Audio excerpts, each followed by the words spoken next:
જંગમાં ફોર્મ ભરવાના અંતિમ દિવસોમાં રાજકીય માહોલ ગરમાયો છે। શનિવારે ફોર્મ ભરવાની છેલ્લી તારીખ હોવા છતાં શુક્રવાર રાત્રે 8 વાગ્યા સુધી ભારતીય જનતા પાર્ટીએ પોતાના પત્તા ખોલ્યા ન હતા।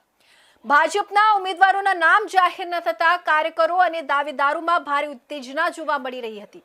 બીજી તરફ કોંગ્રેસ અને આમ આદમી પાર્ટી સહિતના 64 ઉમેદવારોએ શુક્રવારે ફોર્મ ભરી પોતાની દાવેદારી નોંધાવી હતી। ભાજપે છેલ્લી ઘડીની દોડધામને પહોંચી વળવા માટે ખાસ લીગલ પેનલ તૈયાર કરી હતી। સુરત ભાજપ દ્વારા આ વખતે ઉમેદવારોના નામ જાહેર કરવામાં ભારે ગુપ્તતા જાળવવામાં આવી છે। શુક્રવારે રાત્રે 8:30 વાગ્યા સુધી સત્તાવાર યાદી ન આવતા એક પણ ભાજપના ઉમેદવારે ફોર્મ ભર્યું નથી। જો કે સંગઠન દ્વારા આંતરિક રીતે તૈયારીઓ પૂર્ણ કરી લેવામાં આવી છે। છેલ્લી ઘડીએ નામ જાહેર થાય અને ફોર્મ ભરવામાં કાયદાકીય ટેકનિકલ ભૂલ ન રહી જાય તે માટે વોર્ડ દીઠ ખાસ લીગલ એડવાઇઝરોની નિમણૂક કરવામાં આવી છે। 4 ઉમેદવારો વચ્ચે એક લીગલ એક્સપર્ટની ફાળવણી કરવામાં આવી છે, જેઓ રાતભર ઉમેદવારોના એફિડેવિટ અને ડોક્યુમેન્ટ્સનું ચેકિંગ કરશે। શુક્રવારે સુરતના વિવિધ ઝોનલ ઓફિસો ખાતે ફોર્મ ભરવા માટે ભારે ભીડ જોવા મળી હતી। કોંગ્રેસ, આમ આદમી પાર્ટી અને અપક્ષ ઉમેદવારોએ શક્તિ પ્રદર્શન સાથે આજે ફોર્મ જમા કરાવ્યા હતા। આજે કુલ 64 ઉમેદવારોએ પોતાની દાવેદારી નોંધાવી છે, જેની સાથે છેલ્લા 3 દિવસમાં ફોર્મ ભરનારાઓની કુલ સંખ્યા 74 પર પહોંચી ગઈ છે। શનિવાર ફોર્મ ભરવાનો છેલ્લો દિવસ હોવાથી વહીવટી તંત્ર પણ સજ્જ બન્યું છે। ભાજપની યાદી જાહેર થયા બાદ ફોર્મ ભરવાનો આંકડો રેકોર્ડ બ્રેક સ્તરે પહોંચવાની શક્યતા છે। શીર્ષસ્થ નેતૃત્વનો હું આભાર માનું છું કે અમારા પર વિશ્વાસ મૂકીને ફરી વખત અમને ઉમેદવારી કરવાની તક સાંપડી છે। અમારું ધ્યેય છે કે પાર્ટીને મેક્સિમમ મતોથી જીતાડીએ અને 120માંથી 120 બેઠક ભારતીય જનતા પાર્ટી જીતશે એ મીન મેચ છે। જો ભારતીય જનતા પાર્ટી હંમેશા વિકાસની રાજનીતિ કરતી આવી છે। અમારા માનનીય વડાપ્રધાન નરેન્દ્રભાઈ મોદીએ 2047ને એક રોડ મેપ તૈયાર કર્યો છે। એ રોડ મેપ પર આગળ વધવા માટે સુરત મહાનગરપાલિકા કટિબદ્ધ છે। પાર્ટીએ, હું એ જ કહું છું, પાર્ટીએ અમારા પર વિશ્વાસ મૂક્યો છે। એ વિશ્વાસ હવે અમારે ચરિતાર્થ કરવાનો છે। સુરતના વોર્ડ નંબર 18માંથી અમે કાર્યકર્તાઓ આજે ફોર્મ ભરવા આવ્યા છીએ। વિકાસનો મુદ્દો, બીજો કોઈ મુદ્દો નથી। છેલ્લા 30 વર્ષની અંદર સુરત ક્યાં હતું ને આજે સુરત ક્યાં છે? સમગ્ર દેશમાં નંબર 1 શહેર। દુનિયાની એજન્સીઓ સુરતને શીખવા આવે છે। સુરત નંબર 1 છે। 30 એવોર્ડ મળે છે અને સુરતનું નેતૃત્વ સુરતને પ્રેમ કરે છે। ભાજપ સુરતને પ્રેમ કરે છે। સુરતના દિલમાં ભાજપ વસે છે અને ભાજપના દિલમાં સુરત વસે છે। મને ભારતીય જનતા પાર્ટીએ ત્રીજી વખત ટિકિટ આપી, જે બદલ મારા શ્રેષ્ઠ નેતૃત્વ આદરણીય પ્રધાનમંત્રી નરેન્દ્ર મોદીજીનું, અમારા મુખ્યમંત્રી શ્રી અને સુરતના જલશક્તિ, ભારતના જલશક્તિ મંત્રી CR પાટીલ સાહેબના આગેવાનીમાં અને અમારા ધારાસભ્ય સંગીતાબેન, સંદીપભાઈ અને પરેશભાઈના નેતૃત્વમાં સુરત મહાનગરપાલિકા ફરી એકવાર 120માંથી 120 સીટ બેઠક જીતવા જઈ રહી છે। તમે જોઈ શકો છો માહોલ કે ભારતીય જનતા પાર્ટી તમામ ભેગો લહેરાઈ ગયો છે। સુરતમાં વિકાસ ફરી દેખાશે। કયા મુદ્દાઓ બાકી રહેશે તો પ્રજા સમક્ષ? અમારો એક જ મુદ્દો છે, વિકાસ। જે અત્યારે ભારતીય જનતા પાર્ટી આખા સુરતમાં કરી રહી છે, વિકાસ કરીને જ આ વખતે અમે લોકો ભારતીય જનતા પાર્ટીને 22થી 24 એવોર્ડ જેવા અપાવ્યા છે। તમામ મહાનગરપાલિકામાં અત્યારે સૌથી સારી મહાનગરપાલિકા સુરત મહાનગરપાલિકા બની છે અમારી। એક વિડિયો વાયરલ થયું છે આપ દ્વારા, જે એનો પડકાર પોલીસમાં આપવામાં આવ્યું છે। 100% તપાસ થશે। મેં વોર્ડ નંબર 20માંથી આજે ઉમેદવારી મેં નોંધાવી છે। ભારતીય જનતા પાર્ટીથી આજે મેં ખૂબ ખુશ છું। મેં પાર્ટીએ મને ફરીવાર મને એકવાર રિપીટ કર્યા છે।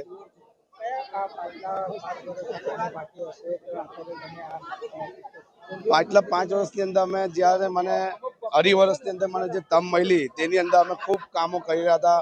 મારા સાથી કોર્પોરેટરો ખૂબ મજબૂત હતા અને મારી સાથે ખભાથી ખભા મિલાવતા હતા। એવા મારા સાથી 3 કોર્પોરેટર દીપેનભાઈ દેસાઈ હતા, ભારતીબેન વાઘેલા હતા ને ઉષાબેન પટેલ હતા। અમે ઘર સંપર્ક કરતા હતા ને ઘર અમે લોકોની સાથે જે કામો કર્યા છે, જે પ્રાથમિક સ્કૂલો બનાવી હતી, અમે ઘણા લોકો સીસી રોડ બનાવ્યા। એવા અમે કોઈ કામો અમારા વોર્ડની અંદર બાકી નથી રાખ્યા। એવો અમે જનતાને અમે આજે અહેસાસ કરીએ। અમે જ્યારે મત લેવા જશું તો લોકો અમને આજે યાદ કરશે। કોંગ્રેસ પક્ષમાં પણ અસમંજસની સ્થિતિ જોવા મળી રહી છે। પ્રથમ યાદી જાહેર થયા બાદ બીજી સત્તાવાર યાદી જાહેર કરવામાં વિલંબ થયો છે।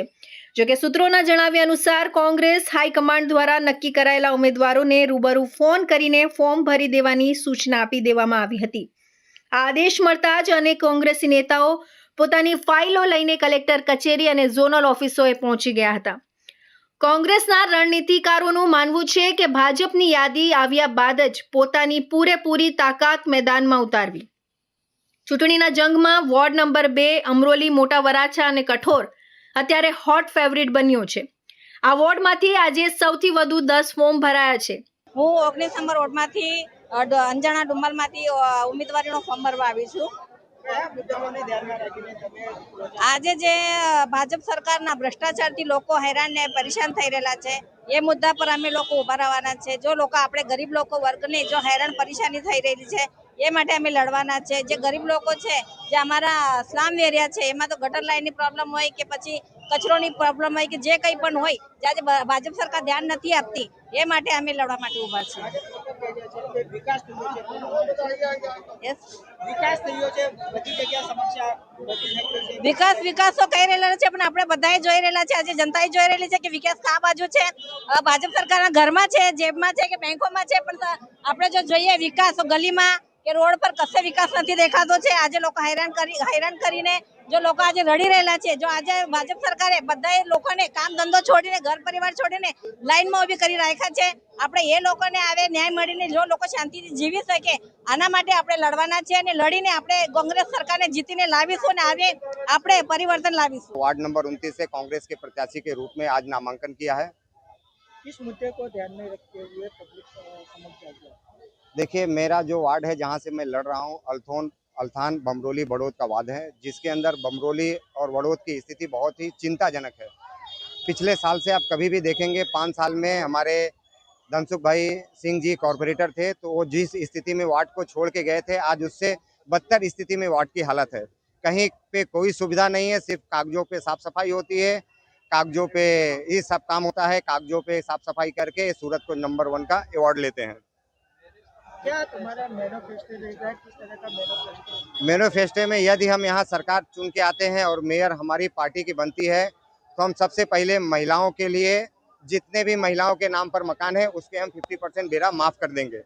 दूसरे नंबर पे यदि महिलाएं कोई व्हीकल खरीदती हैं तो उसका रोड टैक्स माफ़ हो जाएगा. महिलाओं के लिए हम सिटी बस में यात्रा मुफ्त देंगे, विद्यार्थियों के लिए यात्रा मुफ्त देंगे. हम मुंबई महानगर पालिका की तर्ज पे यहाँ के एसएमसी में सूरत में रहने वाले लोगों को स्वच्छ पानी देंगे. जिस तरह से यहाँ पे जीआईडीसी से पोल्यूशन है और लोगों को रहने में तकलीफ होती है, हम हर जगह ऐसे उपकरण लगाएंगे कि जिससे लोगों को अच्छे सुविधा मिले. और हम कंपलसरी कर देंगे कि जितना मकान है हर मकान के अंदर एक पेड़ हो ताकि हरियाली आए.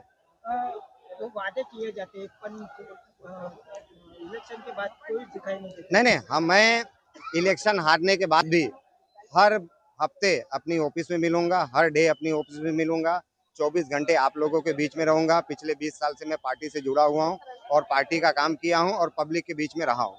આમ આદમી પાર્ટી તરફથી પરિમલ કાણાની, દયાબેન પાનસુરિયા, કિરણબેન મેઘાણી, જ્યોત્સનાબેન સુતરિયા, તુલસી લાલલિયા અને નૈનાબેન ગાનાણીએ ઉમેદવારી નોંધાવી છે.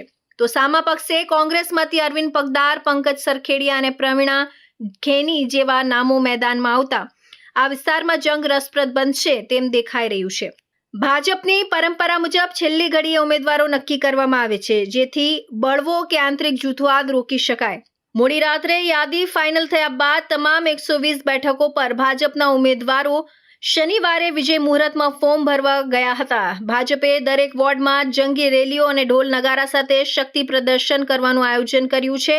રાજકીય વિશ્લેષકોના મતે આજનું ચિત્ર સ્પષ્ટ થયા બાદ સુરતમાં ત્રિકોણીય મુકાબલો જામશે, જેની સીધી અસર સુરતના મતદારો પર પડશે. તમે જોઈ શકો છો કે જે ઉત્સાહ અને જે ઉર્જા સુરતના લોકોમાં આમ આદમી પાર્ટીના કાર્યકર્તાઓમાં દેખાઈ રહી છે, એ બતાવે છે કે આ વખતે સુરતમાં થવાની છે અને ભાજપનો સહાયો થવાનો છે.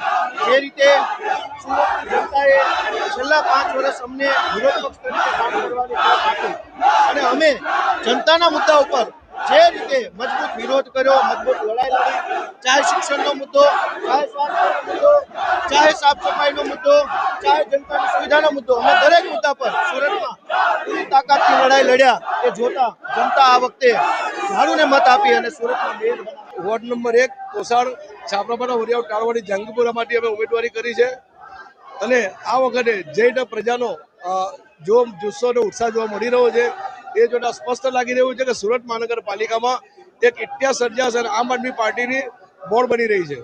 કયા મુદ્દાઓ ધ્યાનમાં રહીને તમે ખાસ કરીને અમે શહેરની જનતાના હિત માટે શિક્ષણ અને આરોગ્યનો મુદ્દો લઈને પ્રજાની વચ્ચે જઈએ છીએ, કેમ કે વર્ષો પહેલા સુરત મહાનગરપાલિકામાં સિવિલ હોસ્પિટલ બનાવવામાં આવેલી હતી. ત્યારબાદ સુરત મહાનગરપાલિકા દ્વારા કોઈ પણ જગ્યા સરકારી હોસ્પિટલ કે સરકારી શાળા બનાવવામાં આવી નથી. સરકારી શાળા બની હશે તો આ વિદ્યાર્થી છે તો શિક્ષક નથી, શિક્ષક છે તો વિદ્યાર્થી નથી. એટલે માત્ર પ્રજાને મૂર્ખ બનાવવાનું કામ આ શહેરની ભારતીય જનતા પાર્ટી કર્યું. ત્યારે આમ આદમી પાર્ટી આરોગ્ય અને શિક્ષણની વાત લઈને લોકો સુધી જશે અને જ્યાં પણ દિલ્હી હોય કે પંજાબ હોય જ્યાં આમ આદમી પાર્ટીની સરકાર છે ત્યાં પ્રજાહિતના જે કામો કર્યા છે જોતા સુરત શહેરમાં 100% આમ આદમી પાર્ટીની બોર્ડ બની રહી છે અને આમ આદમી પાર્ટીનો મેયર બનશે. ફોર્મ ભરવાની પ્રક્રિયા પૂર્ણ થતાં જ સુરત શહેર અને જિલ્લામાં પ્રચારનું ધમધમાટ શરૂ થશે. આ વખતે સોશિયલ મીડિયાથી લઈને પદયાત્રાઓ સુધીના કાર્યક્રમોની હારમાળા સર્જાશે. ભાજપ પોતાના વિકાસના મોડેલ સાથે, કોંગ્રેસ સ્થાનિક પ્રશ્નો સાથે અને આમ આદમી પાર્ટી પરિવર્તનના નારા સાથે મેદાનમાં છે. અનેક બેઠકો પર ચતુષ્કોણીય મુકાબલા સર્જાવાની પણ પૂરી શક્યતા છે, જેને કારણે આ વખતની મહાનગરપાલિકાની ચૂંટણી ઐતિહાસિક સાબિત થઈ શકે છે. તો હવે સમય છે એક વિરામનો.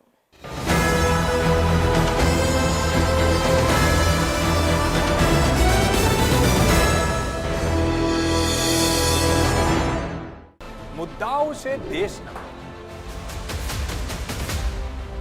પેનલ પર થશે ચર્ચા, વાતમાં થશે સ્પષ્ટ સંવાદ.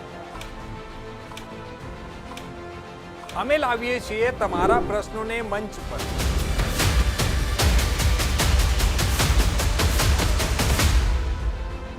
કેમ કે સમસ્યા તમારી, લડત અમારી.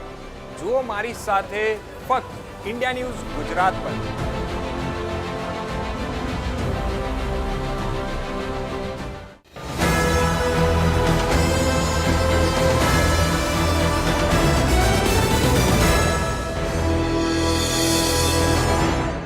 વિરામ બાદ ફરી આપ સૌનું સ્વાગત છે.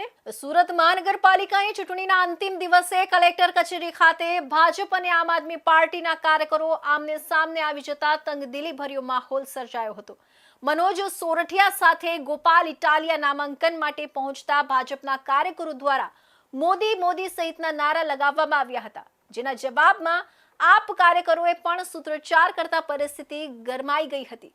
બંને પક્ષ વચ્ચે અથડામણની સ્થિતિ ઊભી થતા પોલીસને વચ્ચે આવી પરિસ્થિતિ કાબૂમાં લેવી પડી હતી. આમ આદમી પાર્ટીના પ્રદેશ નેતા મનોજ સોરઠિયા પોતાનું નામાંકન પત્ર ભરવા માટે કલેક્ટર કચેરી પહોંચ્યા હતા. તેમની સાથે આપના દિગ્ગજ નેતા ગોપાલ ઇટાલિયા પણ હાજર રહ્યા હતા. જો કે આ જ સમયે ભાજપના કાર્યકરો મોટી સંખ્યામાં પોતાના ઉમેદવારો સાથે ત્યાં ઉપસ્થિત હતા. ગોપાલ ઇટાલિયાને જોતા જ ભાજપના કાર્યકરો ઉશ્કેરાયા હતા અને જોરશોરથી મોદી મોદીના નારા લગાવવાનું શરૂ કર્યું હતું. એટલું જ નહીં, ભાજપના કાર્યકરોએ કેજરીવાલ ચોર છે અને દેશ કે ગદ્દારો કો ગોલી મારો જેવા વિવાદિત સૂત્રોચ્ચાર કરતા વાતાવરણમાં ભારે ઉત્તેજના વ્યાપી ગઈ હતી. ભાજપના નારા સામે આમ આદમી પાર્ટીના કાર્યકરોએ પણ મોરચો સંભાળ્યો હતો. આપના કાર્યકરોએ હાથમાં ઝાડુ લઈ ઝાડુ ઝાડુ અને પરિવર્તનના નારા લગાવી વાતાવરણ ગજવી દીધું હતું. બંને પક્ષના કાર્યકરો એકબીજાની એટલા નજીક આવી ગયા હતા કે ગમે ત્યારે શારીરિક સંઘર્ષ થાય તેવી ભીતિ સેવાઈ રહી હતી. સ્થળ પર હાજર પોલીસ કાફલો તરત જ હરકતમાં આવ્યો હતો અને બંને જૂથો વચ્ચે માનવ સાંકળ બનાવી પરિસ્થિતિને કાબૂમાં લેવાનો પ્રયાસ કર્યો હતો. જોકે બંને તરફથી ચાલતા શાબ્દિક પ્રહારોને કારણે અફરાતફરીનો માહોલ લાંબો સમય ચાલ્યો હતો. જ્યારે માહોલ વધુ બિચકાયો ત્યારે બંને પાર્ટીના વરિષ્ઠ નેતાઓએ દરમિયાનગીરી કરી હતી. મોટી દુર્ઘટના ન ઘટે તે માટે નેતાઓએ પોતપોતાના કાર્યકરોને શાંત પાડ્યા હતા અને કલેક્ટર કચેરીના કમ્પાઉન્ડમાં શિસ્ત જાળવવા અપીલ કરી હતી. પોલીસની કડક સુરક્ષા વચ્ચે અંતે મનોજ સોરઠિયા સહિતના ઉમેદવારોએ પોતાના ફોર્મ રજૂ કર્યા હતા. સુરતની આ ચૂંટણીમાં આ વખતે ભાજપ અને આપ વચ્ચે સીધો જંગ હોવાનું સ્પષ્ટ દેખાઈ રહ્યું છે, જેની ઝલક આજે ફોર્મ ભરવાના છેલ્લા દિવસે કલેક્ટર કચેરીમાં જોવા મળી હતી. સુરત મહાનગરપાલિકાની ચૂંટણીના અંતિમ દિવસે કલેક્ટર કચેરી ખાતે હાઈ વોલ્ટેજ ડ્રામા સર્જાયો હતો. વોર્ડ નંબર 14ની આમ આદમી પાર્ટીની મહિલા ઉમેદવાર ગૌશાલીબેન ગાંગડે ઉમેદવારી ફોર્મમાં ટેકનિકલ ખામીને લઈને હતાશ થઈ આત્મહત્યાનો પ્રયાસ કર્યો હતો. ફિનાઇલ પી લેતા કચેરીમાં અફરાતફરી મચી ગઈ હતી. તેમને તાત્કાલિક હોસ્પિટલમાં ખસેડવામાં આવ્યા હતા. સુરત શહેરના રાજકારણમાં આજે ત્યારે ગરમાવો આવી ગયો જ્યારે વોર્ડ નંબર 14 માતાવાડી કરંજના આમ આદમી પાર્ટીના મહિલા ઉમેદવાર ગૌશાલીબેન ગાંગડે કલેક્ટર કચેરી ખાતે આત્મહત્યાનો પ્રયાસ કર્યો હતો. અન્ય પક્ષોના ઉમેદવારો જ્યારે ઉત્સાહભેર ફોર્મ ભરી રહ્યા હતા ત્યારે ગૌશાલીબેને અચાનક ફિનાઇલ ગટગટાવી લેતા કચેરીમાં દોડધામ મચી ગઈ હતી. ઘટનાને પગલે હાજર સુરક્ષાકર્મીઓ અને કાર્યકરોએ તાત્કાલિક 108 એમ્બ્યુલન્સ બોલાવી તેમને સારવાર અર્થે નજીકની હોસ્પિટલમાં ખસેડ્યા હતા. હાલ તેમની સ્થિતિ અંગે તબીબી નિરીક્ષણ હેઠળ રાખવામાં આવ્યા છે. આત્મહત્યાના પાછળનું કારણ જણાવતા ગૌશાલીબેને આક્રોશ વ્યક્ત કર્યો હતો કે ચૂંટણી પંચના કડક નિયમો અને ટેકનિકલ ખામીને કારણે તેઓ ઉમેદવારી ફોર્મ ભરી શક્યા નથી. તેમણે સ્પષ્ટતા કરી હતી કે પાર્ટીએ મને મેન્ડેટ આપ્યું છે અને કોઈ કચાશ રાખી નથી, પરંતુ ચૂંટણી પંચના નિયમ મુજબ ફોર્મ ભરવાના એક દિવસ અગાઉ જ ડેટામાં સુધારા કરી શકાય છે, જેના કારણે મારી ઉમેદવારી અટવાઈ પડી છે. ફોર્મમાં થયેલી ભૂલ અને ટેકનિકલ અવરોધથી હતાશ થઈને તેમણે આ અંતિમ ડગલું ભર્યું હોવાનું પ્રાથમિક તપાસમાં બહાર આવ્યું છે. આ ઘટનાને પગલે કલેક્ટર કચેરી પર ચુસ્ત પોલીસ બંદોબસ્ત ગોઠવી દેવામાં આવ્યો છે. ફોર્મ ભરવાના અંતિમ દિવસે સુરત કલેક્ટર કચેરી ખાતે હાઈ વોલ્ટેજ ડ્રામા થયો હતો. ભારતીય જનતા પાર્ટી અને આમ આદમી પાર્ટીના કાર્યકરો સામસામે આવી જતા કલેક્ટર કચેરી જાણે રાજકીય જંગનું મેદાન બની ગયું હોય તેવો માહોલ સર્જાયો હતો. સુરતના લસકાણા વિસ્તારમાં આમ આદમી પાર્ટીના પ્રવક્તા કાળુ વઘાસિયા સામે દુષ્કર્મ અને ધમકીની ફરિયાદ નોંધાતા રાજકીય આલમમાં ખળબળાટ મચી ગયો છે. પત્નીને છૂટાછેડા આપી તારી સાથે લગ્ન કરીશ તેવી માયાજાળ રચીને પ્રવક્તાએ પરિણીતા મહિલાનું શારીરિક શોષણ કર્યું હતું. અંતે લગ્નનો ઇનકાર કરી મહિલાને તુષાર ગેલાણી જેવો કાંડ કરવાની ધમકી આપતા મામલો પોલીસ સ્ટેશને પહોંચ્યો હતો. લસકાણા વિસ્તારમાં રહેતી પીડિત મહિલાનો સંપર્ક કાળુ ચતુરભાઈ વઘાસિયાએ ડિસેમ્બર 2024માં સોશિયલ મીડિયાના માધ્યમથી કર્યો હતો. શરૂઆતમાં સામાન્ય હાય હેલોથી શરૂ થયેલી વાતચીત બાદ કાળુએ મહિલા સાથે નિકટતા કેળવી હતી. રાજકીય વગ ધરાવતા કાળુએ પોતાની મીઠી વાતોમાં મહિલાને વિશ્વાસમાં લીધી હતી. કાળુ વઘાસિયાએ મહિલા સમક્ષ પોતાના અંગત જીવનું દુઃખ રડ્યું હતું. તેણે જણાવ્યું હતું કે તેને તેની પત્ની સાથે બનતું નથી અને પત્ની લાંબા સમયથી પિયરમાં રહે છે. હું ટૂંક સમયમાં પત્નીને છૂટાછેડા આપી દઈશ અને તારી સાથે લગ્ન કરી તને પત્ની તરીકે સ્વીકારીશ તેવી લાલચ આપી મહિલાને પ્રેમ જાળમાં ફસાવી હતી. લગ્નના વાયદા પર વિશ્વાસ કરીને મહિલા કાળુ સાથે સંબંધમાં રહી હતી. આરોપી કાળુ મહિલાને તેના ઘરે તેમજ શહેરની અલગ અલગ હોટલોમાં લઈ ગયો હતો. ત્યાં લગ્નની લાલચ આપી અવારનવાર મહિલાની મરજી વિરુદ્ધ શરીર સંબંધ બાંધ્યા હતા. લાંબો સમય શોષણ કર્યા બાદ જ્યારે મહિલાએ લગ્ન માટે દબાણ કર્યું ત્યારે આરોપીએ પોતાના અસલી તેવર બતાવ્યા હતા. મહિલાએ લગ્ન કરવાનું કહેતા જ કાળુ વઘાસિયા ઉશ્કેરાઈ ગયો હતો અને બીભત્સ ગાળો આપી લગ્ન કરવાનો સાફ ઇનકાર કરી દીધો હતો. આજ રોજ લસકાણા પોલીસ સ્ટેશનની અંદર ગુનો દાખલ થયો છે અને કાળુ વઘાસિયા નામના વ્યક્તિ આજથી 1.5 વર્ષ પહેલાં ફેસબુક દ્વારા મને સંપર્ક કર્યો હતો. સંપર્ક કર્યા પછી વારંવાર મારી સાથે લગ્નની લાલચ આપી અને શરીર સંબંધ બાંધ્યા છે અને જ્યારે પણ આપણે લગ્નની વાત કરી ત્યારે હરેક વખત એવું કીધું છે કે હું રાજકીય છું, તારાથી કંઈ જ નહીં થાય. મારી એક જ માંગ છે પ્રશાસન પાસે કે આવા વ્યક્તિઓને જલ્દીથી પકડી અને કડકમાં કડક જે પણ સજા થતી હોય એ તાત્કાલિક ધોરણે કરવામાં આવે. આરોપીએ મહિલાને ડરાવવા માટે ધમકી આપતા કહ્યું હતું કે જો તું પોલીસમાં ફરિયાદ કરીશ તો હું તુષાર ગેલાણીની જેમ મરી જઈશ અને તને તથા તારા દીકરાને જીવવું અઘરું પાડી દઈશ. આખરે કાળુના ત્રાસ અને ધમકીથી કંટાળીને મહિલાએ લસકાણા પોલીસ સ્ટેશનમાં ફરિયાદ નોંધાવી છે. પોલીસે આમ આદમી પાર્ટીના પ્રવક્તા વિરુદ્ધ રેપ અને જાનથી મારી નાખવાની ધમકી હેઠળ ગુનો નોંધી વધુ તપાસ હાથ ધરી છે. રાજકીય હોદ્દો ધરાવતા વ્યક્તિ સામે ગંભીર આક્ષેપો થતા લસકાણા પોલીસ અત્યારે પુરાવાઓ એકત્રિત કરી રહી છે. સુરતમાં ડ્રગ્સના જાળ સામે ક્રાઇમ બ્રાન્ચને મોટી સફળતા મળી છે. ગોપીપુરાના મેફેડ્રોન કેસમાં લાંબા સમયથી ફરાર રહેલા બે મુખ્ય સૂત્રધારોને પોલીસે દબોચી લીધા છે. લાલગેટ વિસ્તારમાંથી ઝડપાયેલા ઉવેશ માફિયા અને સલમાન બેન્ડો પર અગાઉથી જ અનેક ગંભીર ગુનાઓ નોંધાયેલા છે. પોલીસની સતર્કતા અને ચોક્કસ બાતમીના આધારે આ બંને આરોપીઓને ઝડપવામાં આવ્યા છે, જે ડ્રગ્સના રેકેટમાં મુખ્ય સપ્લાયર તરીકે કાર્યરત હતા. સુરત ગોપીપુરા મોમનાવાડ વિસ્તારમાં ગત 2 એપ્રિલ 2026ના રોજ પકડાયેલા 6,44,000ની કિંમતના 214.730 ગ્રામ મેફેડ્રોન ડ્રગ્સના કેસમાં પોલીસને લાંબા સમયથી હાથ તાળી આપી રહેલા બે મુખ્ય સૂત્રધારોને ઝડપી લેવામાં આવ્યા છે.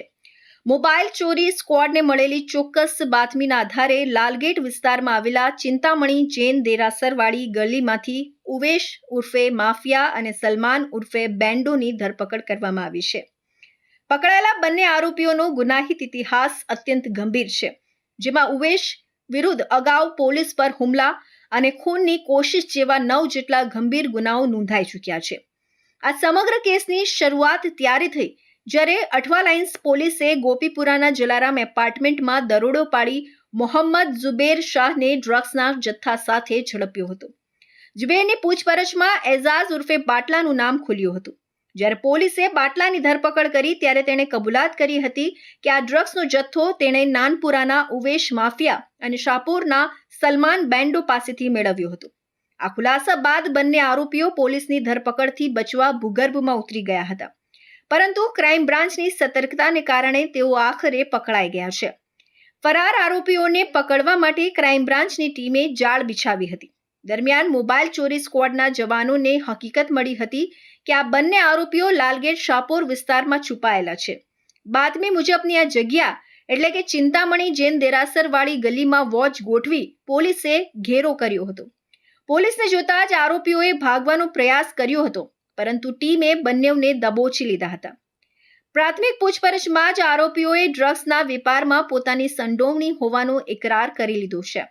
ઝડપાયેલા બે આરોપીઓ પૈકી ઉવેશ ઇકબાલ કુંભાર ઉર્ફે માફિયા પોલીસ ચોપડે અત્યંત કુખ્યાત છે. તેની સામે નોંધાયેલા ગુનાઓની યાદી લાંબી છે.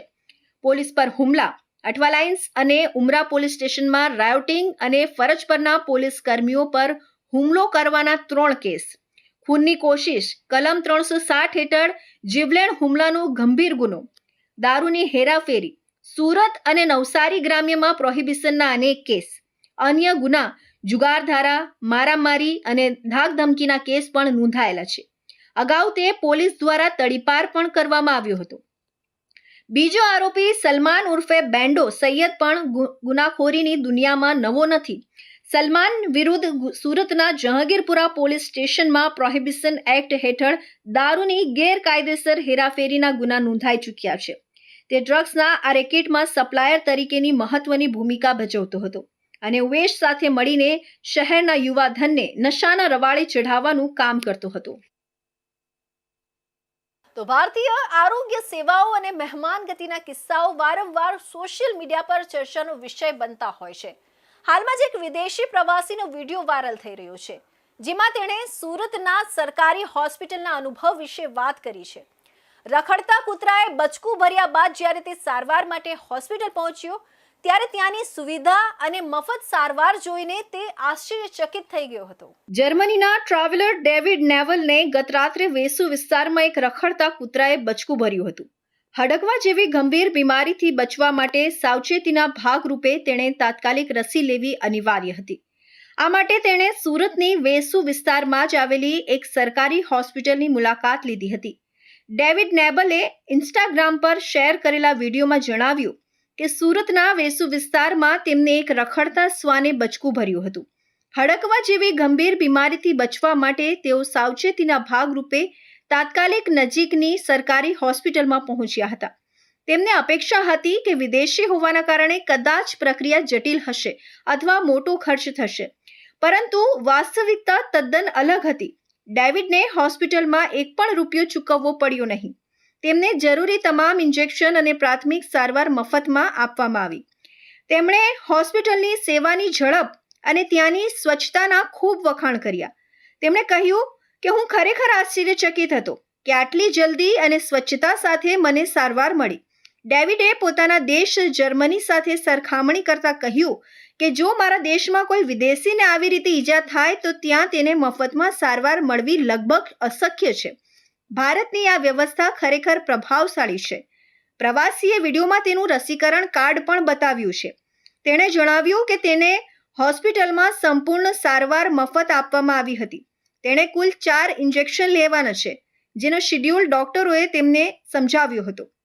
તે હોસ્પિટલની સ્વચ્છતા અને ત્યાંની ઝડપી સેવા જોઈને ઘણો પ્રભાવિત થયો હતો. વિદેશી પ્રવાસીએ જણાવ્યું હતું કે હું ખરેખર નવાઈ પામ્યો છું કે અહીં મને મફતમાં સારવાર મળી. મારા દેશમાં વિદેશીઓને હોસ્પિટલમાં આ રીતે મફત સારવાર મળવી ખૂબ મુશ્કેલ છે. આ ખરેખર પ્રશંસનીય છે. વિડીયોમાં તે પ્રવાસી વારંવાર ડોપ અને ઇમ્પ્રેસિવ જેવા શબ્દોનો ઉપયોગ કરીને ભારતની સરકારી સુવિધાઓના વખાણ કરી રહ્યો છે. સોશિયલ મીડિયા પર લોકો આ વિડીયોને શેર કરી રહ્યા છે અને કહી રહ્યા છે કે અતિથિ દેવો ભવની ભાવના ભારતની આરોગ્ય સેવાઓમાં પણ જોવા મળે છે. આ ઘટના દર્શાવે છે કે ભારતની જાહેર આરોગ્ય પ્રણાલી માત્ર નાગરિકો માટે જ નહીં, પરંતુ મુશ્કેલીમાં મુકાયેલા પ્રવાસીઓ માટે પણ સમાન રીતે કાર્યરત છે. આ વિડીયોને અત્યાર સુધીમાં 3.3 લાખથી વધુ વ્યૂઝ મળી ચૂક્યા છે. And last night I got bitten by a street dog here, and yeah, I have to take some precautions for rabies. So I went to a government hospital here in India, and I was quite surprised. I got the treatment for free, but yeah, I need to get now 4 injections, and yeah, that's a bit annoying, but still I was really surprised how quick and clean the service was, and yeah, no, pretty dope, really. Positively surprised. Like I would like back home, foreigners wouldn't get treated for free in a hospital. So that's impressive. નેટિઝન્સે આ અંગે વિવિધ પ્રતિક્રિયાઓ આપી છે. એક યુઝરે ટિપ્પણી કરી કે જો તમે અમેરિકામાં હોત તો તમારી 5 વર્ષની બચત આ સારવારમાં ખર્ચાઈ ગઈ હોત. અન્ય એક ભારતીય પ્રવાસીએ લખ્યું કે જર્મનીમાં સર્જરી માટે લાંબો વેઇટિંગ પીરિયડ હોવાથી હું પોતે ઓપરેશન કરાવવા ભારત પાછો આવ્યો હતો. ઘણા લોકોએ ડેવિડને સલાહ આપી હતી કે તેઓ હડકવાના તમામ ડોઝ પૂરા કરે અને સ્વાસ્થ્યનું ધ્યાન રાખે. તો આ હતા ઇન્ડિયા ન્યૂઝ ગુજરાતના ખાસ બુલેટિન, આપણો સુરતના મહત્વના સમાચાર. નવા સમાચારો સાથે ફરી મળીશું. ત્યાં સુધી જોતા રહેજો